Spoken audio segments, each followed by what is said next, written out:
Hello and welcome. This is going to be the second part of graphing lines. So basically on this problem, we have 4x minus 3y equals 9. So unlike the previous examples, the y is not alone. So first order of business to get that y alone. So what we're going to do is subtract 4x from both sides. Get negative 3y equals 9 minus 4x. Then we're going to divide both sides by negative 3. So y equals 9 divided by negative 3 is negative 3. And then a negative negative is a positive, and we get 4 over 3.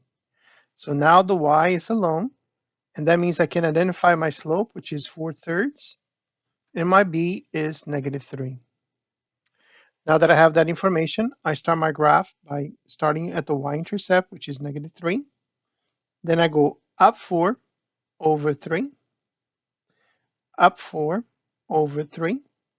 And once you finish the right side, you go back to the starting point and you go down 4 over 3.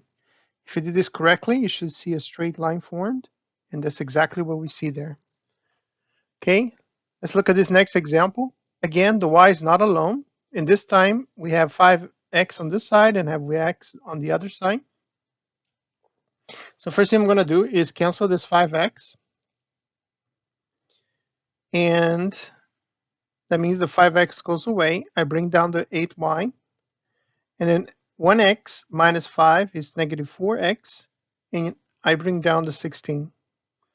Then I'm going to divide both sides by negative 8. So I'm going to get y equals 1 over 2x. 16 divided by negative 8 is negative 2. So there we go. We have the equation with y alone. So my slope is 1 over 2, and my b is negative 2. So in this problem, we start at negative 2, and then we'll go up 1 over 2, up 1 over 2, up 1 over 2, and then backwards, down 1 over 2, down 1 over 2, down 1 over 2, and now we have our line. Very well, let's go on to the next problem.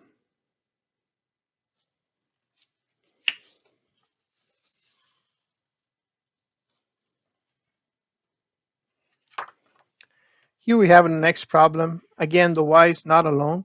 Also, I have this parenthesis here. So first thing I'm going to do is get rid of the parenthesis. So I'm going to have y minus 5 equals 3 over 2x. And 3 half minus 2 is negative 3. Then I'm going to add 5 to both sides. So the 5 goes away. I have y equals 3 over 2x plus 2. Again, let me move up a little bit. There we go. My slope is 3 over 2, and my b is 2.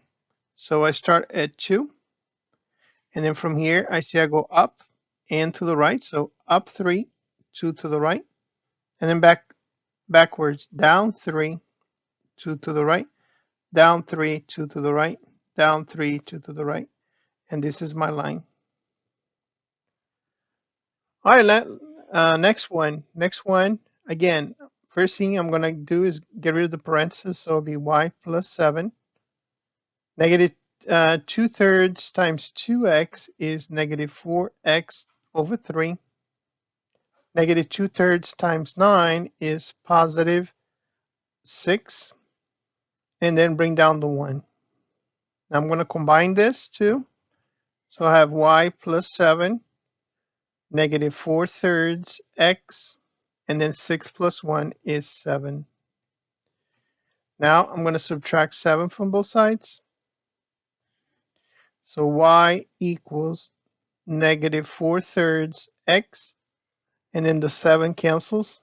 So then my slope here will be 4/3, and my y-intercept would be 0. So I start my graph at 0, and then from there, I'm going to go down and to the right. So down 4, 3 to the right. Can I go down anymore? So then I go to the starting point and go backwards, up 4, 3 to the left. And that's as much as I can do. So I'm going to connect the points, and there we go. There's my straight line right there. Okay, so this concludes this lesson. Please remember the whole idea is get the y alone, and once the y is alone, you can identify your slope and y-intercept. Okay, so in these problems, the y was not alone, and the key concept is get that y alone. Thank you very much for your time, and have a great day. Bye-bye.